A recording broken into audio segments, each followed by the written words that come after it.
लोमड़ी और सारस की कहानी।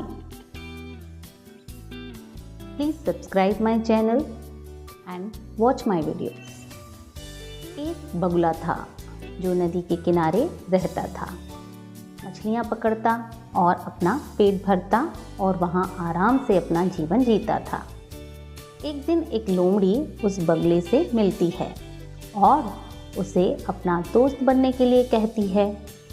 बगुला सीधा था, उसकी बात मान जाता है और दोनों दोस्त बन जाते हैं। दोनों एक दूसरे से मिलते, बातें करते और बगुला लोमड़ी को मछलियाँ पकड़कर खिलाता। लोमड़ी बहुत चालाक थी। उसने एक दिन सोचा कि क्यों ना बगुले का मजाक बनाया जाए। तब वह बगुले को अपने घर खाने पर आमंत्रित करती है और उसे खाने पर बुलाती है। तभी बगुला लोमड़ी के घर खाना खाने के लिए जाता है। लोमड़ी चालाक थी। उसने अपने बनाए खाने को एक प्लेट में परोसा। लोमड़ी ने तो खाना बहुत अच्छे से खाया, लेकिन बगुला बार बार खाने को चोंच में भरता और वह उसके चोंच में नहीं आता।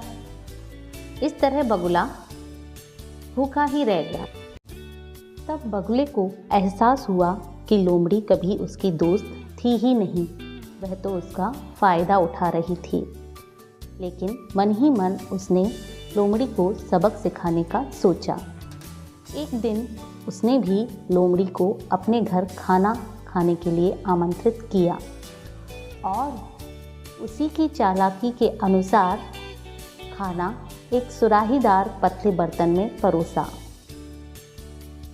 जिसको सारस तो आराम से खा सका, लेकिन लोमड़ी का मुंह उसमें गया ही नहीं और वह भूखी रह गई।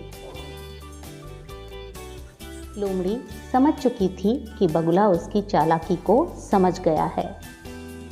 बगुला समझदार था। उसने लोमड़ी को माफ़ तो कर दिया, लेकिन उससे अपनी दोस्ती तोड़ दी। तो बच्चों, इसीलिए कहते हैं कि दोस्ती सोच समझकर करना चाहिए। किसी को मूर्ख समझना सबसे बड़ी मूर्खता है। किसी की सादगी और किसी के भोलेपन का फ़ायदा उठाना भी गलत बात है। इस कहानी से आपको यही शिक्षा मिलती है। या आप कह सकते हैं, जैसी करनी वैसी भरनी, जैसे को तैसा। अगली कहानी में फिर मिलेंगे। तब तक के लिए बाय बाय।